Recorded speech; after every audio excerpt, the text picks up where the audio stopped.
is the non-equilibrium test. So first, madami kasi yung non-equilibrium test. So first is finger to nose test. So finger to nose test, the PT would instruct the patients to abduct the shoulder of the patient with elbow extended. So you will instruct the patient to point her index finger to her nose.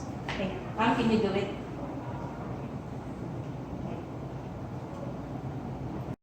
So next is finger to therapist finger. So we will instruct the patient to, again, to point her finger to the physical therapist finger. So I will point my finger here, and then you will touch my index finger.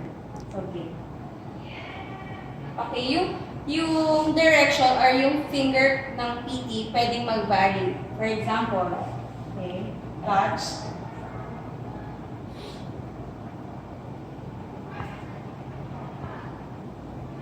Next is finger to finger. So you will instruct the patient to abduct her shoulders again, but the both shoulders. So, ma'am, can you do this?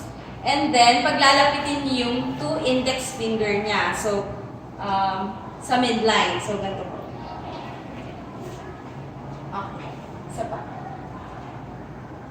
So, next yung alternate nose to finger. So, you will instruct the patient to point her nose and then alternately point my index finger. So, pwede din mag-vary yung position ng finger ng therapist. So, wait.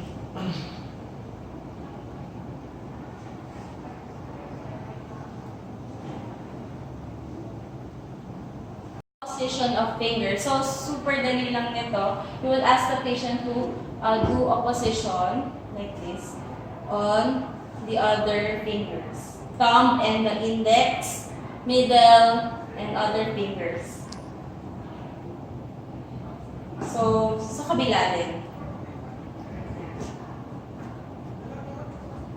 Okay, mass grasp, you will instruct the patient to open and close her fist. So, ma'am, can you do this? Close, open. And then, yung speed, pwedeng mag-gradual increase to challenge the patient. Pronation, supination, as the word itself, pronation and supination. So you will instruct the patient, pwedeng naka-flex yung shoulders to 90 degrees, or pwede rin hindi siya naka-shoulder flexion, pwede rin naka-elbow flexion to 90 degrees. So you will instruct the patient to alternately pronate and supinate. Can you do this, ma'am? Okay, this time we will also increase the speed of the pronation and supination. Rebound test, you will apply a isometric contraction or resistance dun sa particular limb. Like, kunwari naka-elbow flex yung patient, and then you will, ma'am, can you do this motion? And then I will apply resistance. Okay, ma'am. So, pag nag-release ako, yun, mag-rebound siyang pag-anon. Gets? Of hand, syempre, naka-elbow flex, and then yung hands nasa lap. So, itatap ng patient yung knees niya or yung thighs. Tapping of the foot, so you will instruct the patient to tap the floor using the ball of the foot, and yung heel of the foot should remain in contact with the floor. So, ma'am, can you do this motion? Pointing past pointing. So you will instruct the patient to horizontally flex the shoulders, and then yung index finger is also pointed, and the therapist also will position herself like this. And then you will ask the patient to flex the shoulder and then return to the original position. Okay. Can you do this motion and then return back to this position? Okay.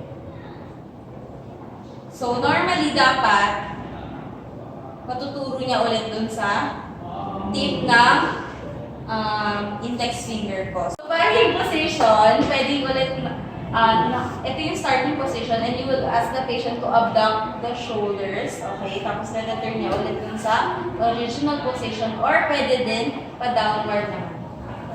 Okay, game.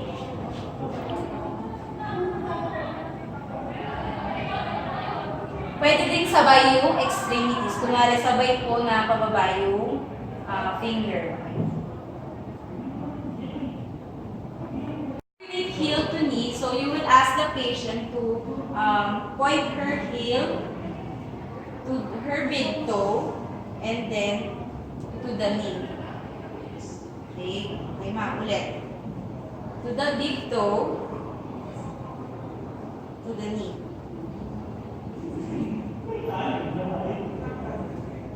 So to examiner's finger, so yung big toe ng patient will point the therapist finger. So, ganito. So, pwede rin mag-alter yung position ng finger ng PT. So, yan.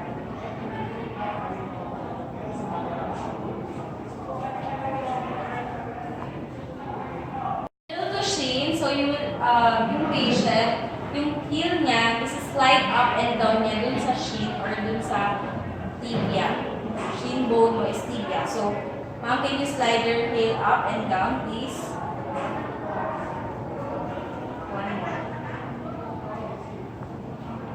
Drawing a circle, so yung patient will perform or will draw a circle habang naka-supine position kapag sa lower X. Okay, ma'am, can you draw a circle?